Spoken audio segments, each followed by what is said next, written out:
Kurds are seen as the world's largest ethnic group without a home country of their own. Their fight for independence and autonomy has lasted for more than a century and continues today.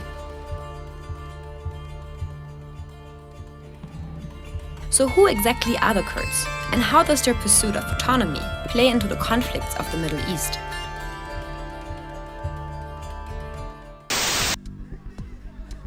The Kurdish population totals around 30 to 40 million people worldwide.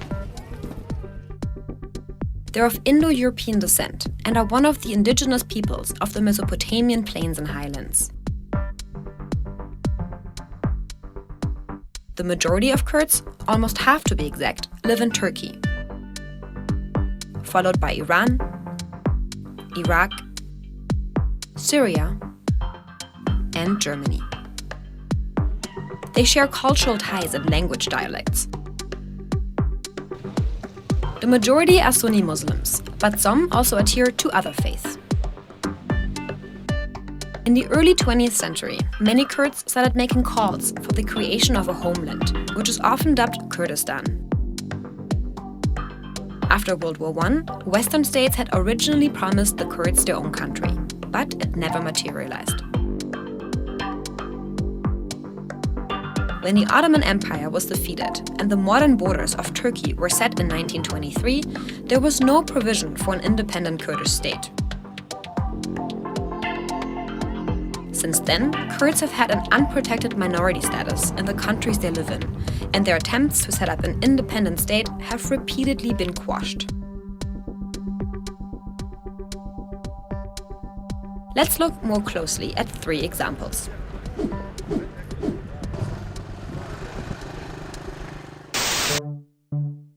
The Kurds have seen a long history of violent oppression in Iraq, where they waged insurgency throughout the 20th century. Baghdad retaliated often. In 1988, Saddam Hussein's government gassed thousands of Kurds to death in the city of Halabja. Later, the government slaughtered tens of thousands more Kurds through the end of the First Gulf War, when they tried to organize an independent state. Kurds eventually established fragile semi-autonomy in Iraq's north, where they have military and administrative control. The autonomy was only recognized after the fall of Saddam Hussein, and disputed areas remain through the present. In Turkey, Kurds have faced severe government repression for decades, partly in response to the Kurdish separatist movement. Kurds make up 15 to 20% of the population, but often haven't had the same civil rights as Turks.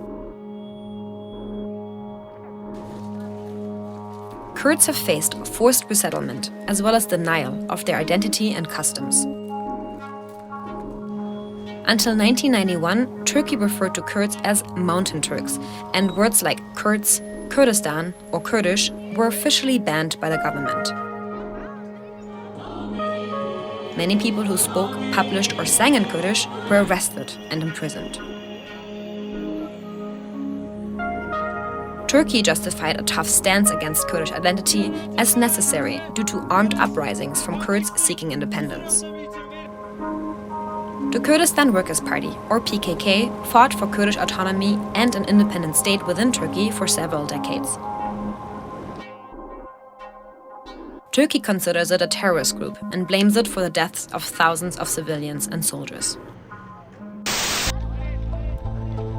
Kurds are Syria's largest ethnic minority, and their history in the country has also been interwoven with government suppression and discrimination.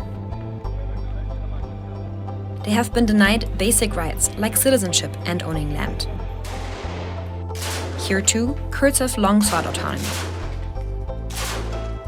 Their involvement in the Syrian war highlighted their quest for independence again, so let's take a look at how it all unfolded.